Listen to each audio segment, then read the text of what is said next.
Um, how do you fail catching a Pokemon in your sleep? I figured it out. I found a way. Oh yeah. Oh yeah. Yeah, on the note of Pokemon, I do have a quick story I wanted to share. It was an emotional story for me, believe it or not. Nord has emotions. Okay. I have a bunch of the old DS games. I've been collecting them over time, and I have most of them except for the Black and White generation. That's the one I'm trying to get my hands on. And back circa 2016, I believe, is when X and Y was the big game. Mm-hmm. And I had Pokemon X, and I had bought Pokemon Y for Panda to play, so we could play together. And that was the same year Middleman was born. Fast forward to 2023, and I was looking for all my old games, and I could not find my Pokemon X. I found her Y.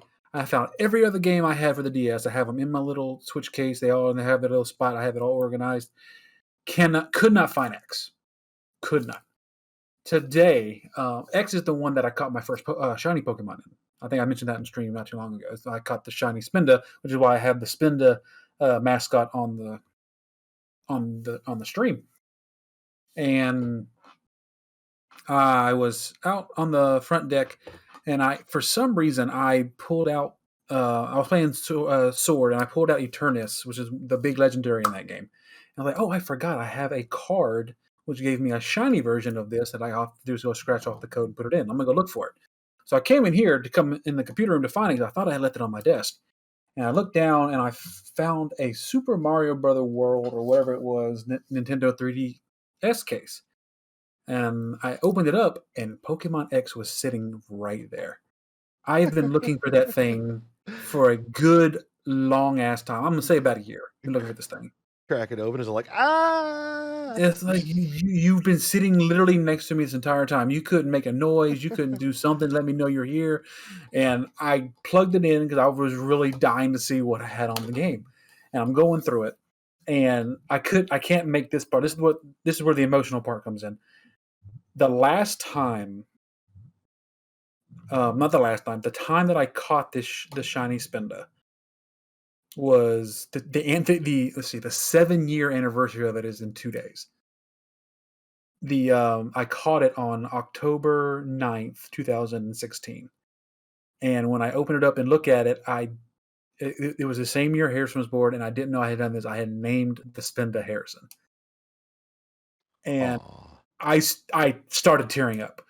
Like it was, I don't know why it was so emotional. I guess it was just because, like 7 years ago, me was so excited to be a dad that I named my first shiny after my son, and that's probably why his little goofy ass is such a shiny luck charm around when he walks in the room. It all started with that little Spinda, and I found it today, and it was an emotional time for me for being both a dad and a Pokemon gamer and shiny hunter. So.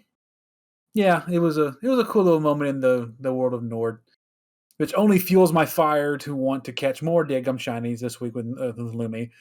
And I actually have an idea for a stupid side shiny hunt in November, which I'll talk to you about it later, Lumi. Oh yeah, like Tuesday. Yeah, we'll talk about it more Tuesday because it involves a lot of side hustle on my part and a lot of hatched eggs. So I'm not looking forward to it, but it sounds like a lot of actually fun to collect them all. Well, there you go. There's your cliffhanger. Yeah, I'd better tune in Tuesday for another Nordinary week.